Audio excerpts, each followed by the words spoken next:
So, good corporate governance. It's one of those phrases you hear all the time in the business world, right? But what does it really mean? Let's peel back the layers on this because, believe it or not, it's kind of the secret sauce for what makes the best companies tick. All right, let me ask you a question.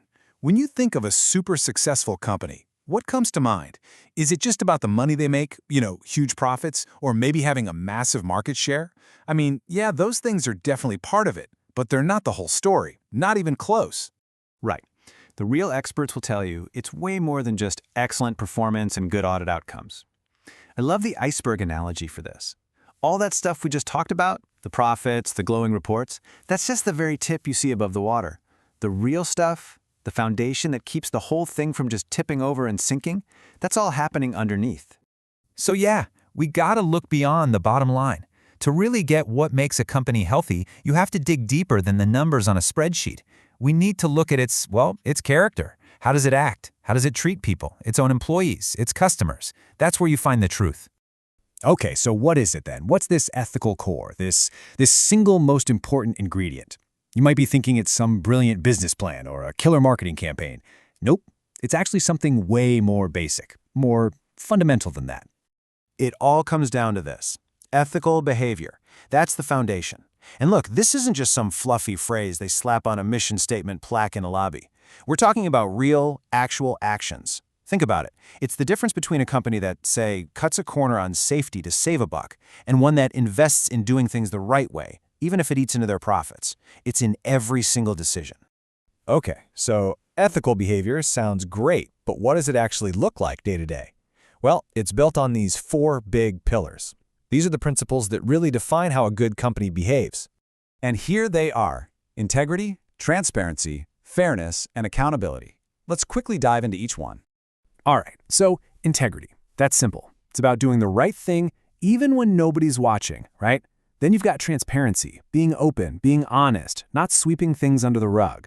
Fairness is all about playing by the rules, not having favorites, and treating everyone with respect.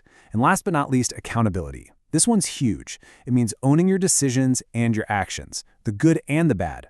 When you put all 4 of those together, that's how you build real trust. Okay, so that's the company as a whole, but what about the people at the top? The leaders who are actually making the big calls?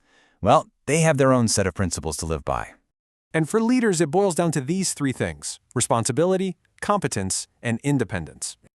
So responsibility means they're on the hook, They are answerable for what happens on their watch. Competence, this is a big one. It means they actually know what they're doing. They have the skills for the job. And independence means they're making decisions that are best for the company, not just for themselves or their buddies. So at the end of the day, why does any of this governance stuff actually matter? Well, think about it. When a company and its leaders actually live by these principles, magic happens. Customers start to trust them. Employees want to work there. They feel valued. Investors feel confident putting their money in. This isn't just some feel-good, let's-all-be-nice thing. This is the bedrock of long-term success. It's what separates the companies that are here today and gone tomorrow from the ones that last for generations. And that really brings us to the main point of all of this. Good governance isn't just some theory you read about in a business textbook. It's not about checking off boxes on a list. It's alive. It's about what a company actually does day in and day out. It's shown in the choices that people make, from the boardroom all the way down. So, I want to leave you with something to think about. Look at the companies in your own life, where you work, where you shop, maybe even where you invest. Out of all these principles we talked about, integrity, transparency, accountability, which one matters the most to you? It's a really interesting way to look at the world around you. Thanks for tuning in.